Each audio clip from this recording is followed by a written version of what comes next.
Friends, how are you all? I hope you are very well at your home. And this is your NCERT SST book, our past second textbook in history for class 7th. Today we are going to read our remaining part of this chapter. Chapter number is 3, Delhi Sultans. Let's start. A closer look, administration and consolidation under the Khiljis and Tughlaq. अब तुगलक और खिलजी वंश जो थे उनके अंदर कौन कौन से एडमिनिस्ट्रेशन और कंसोलिडेशन थे. The consolidation of the kingdom as a vast of Delhi Sultanat needed rebel governance and administration rather than appointing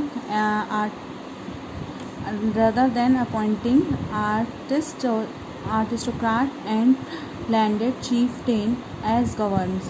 And the early Delhi Sultanate, especially Iltutmish, favored their special slaves purchased for military service called the Bandagan in Persian. अब जो दिल्ली सल्तनत जो थी उसमें जो तुगलक और खिलजी वंश दोनों वंश अलग अलग थे, उनके अंदर कौन कौन से गवर्नर्स और एडमिनिस्ट्रेशंस थे. इसमें से एक इल्तुतमिश जो था, इल्तुतमिश उसने अपनी मिलिट्री के अंदर एक मतलब पर्सियन व्यक्ति को एडमिट लिया था जिसको बंदागान कहते थे पर्सिया में. They were carefully trained to man some of the most important political office in the kingdom.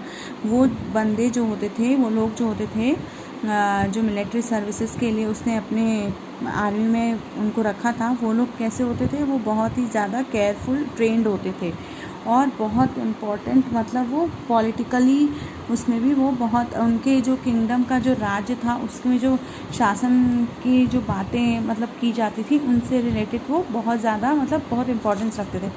Since they were totally depend upon the master and sultan could trust and relay upon them. और वो मतलब एक तरह से depend अपने सुल्तान पर होते थे और जो सुल्तान होता था उनको उस मिलिट्री के ऊपर जो मिलिट्री वो रखते थे उसके ऊपर बहुत ज़्यादा ट्रस्ट हुआ करता था. Slave rather than sons. The sultans were advised the slave whom has brought up the promoted must look after for it needs and a whole lifetime and good luck to find the worthy and experienced slave.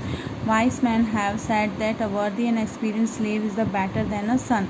मतलब किसी महान पुरुष ने कहा है कि एक बहुत ही अच्छा दास, मतलब एक जो दास होता है वो एक पुत्र से बढ़कर होता है. मतलब बहुत अच्छा जो वफादार दास और बुद्धिमान दास जो होता है वो बहुत ज़्यादा मतलब क्या बोलते हैं उसको. The Khilji and Tughlaq continued to as bandagan as also raised people humble the birth with were often their clients. The high political positions they were appointed to a general and governors. अब जो खिलजी और तुगलक थे उन्होंने इस प्रथा को आगे रखा. बंगदान वाली जो प्रथा थी जो मिलिट्री के ये लोग चूज़ करते थे. और the people of humble birth who were often their clients. The high political position उनको मतलब बहुत हाई पॉलिटिकल पोजीशंस भी दी जाती. They were appointed as a general and governor. उनको जो बगदान वो रखते थे उनको जनरल या गवर्नर की पोजीशन भी उनके वंश में दी जाती थी. मतलब उनके जो राज्य होता था ना, किंगडम होता था ना, उसके अंदर उनको ऐसी पोजीशन दी जाती थी. However, they were also introduced an element of political established. Slaves and clients were loyal to their master. अब जो दास और क्लाइंट्स होते थे वो अपने मास्टर्स के लिए बहुत ज़्यादा लॉयल होते थे, वफादार होते थे, but not their heirs. New sultans had own servant. अब जो नए सुल्तान्स थे उनके अलग अलग नौकर थे. As a result occasion of a new monarchy often saw conflict between the old and the new nobility.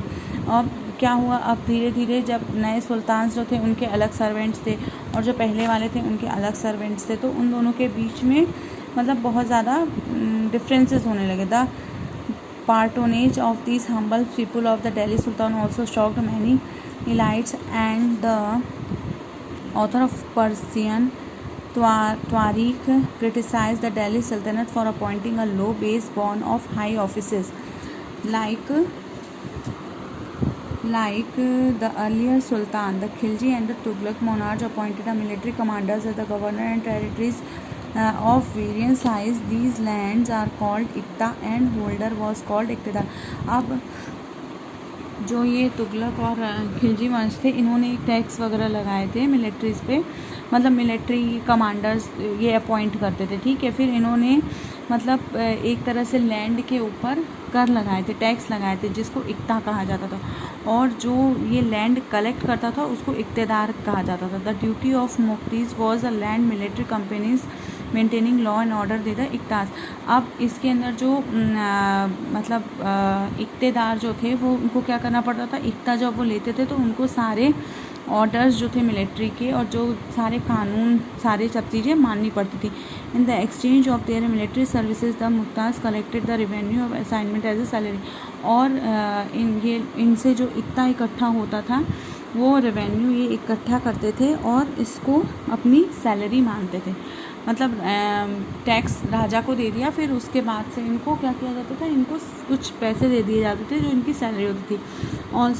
They also paid their soldier from this revenue. और अपने जो सोल्जर होते थे, जो सैनिक होते थे, उसको भी वो इसी रेवेन्यू में से पैसे देते थे.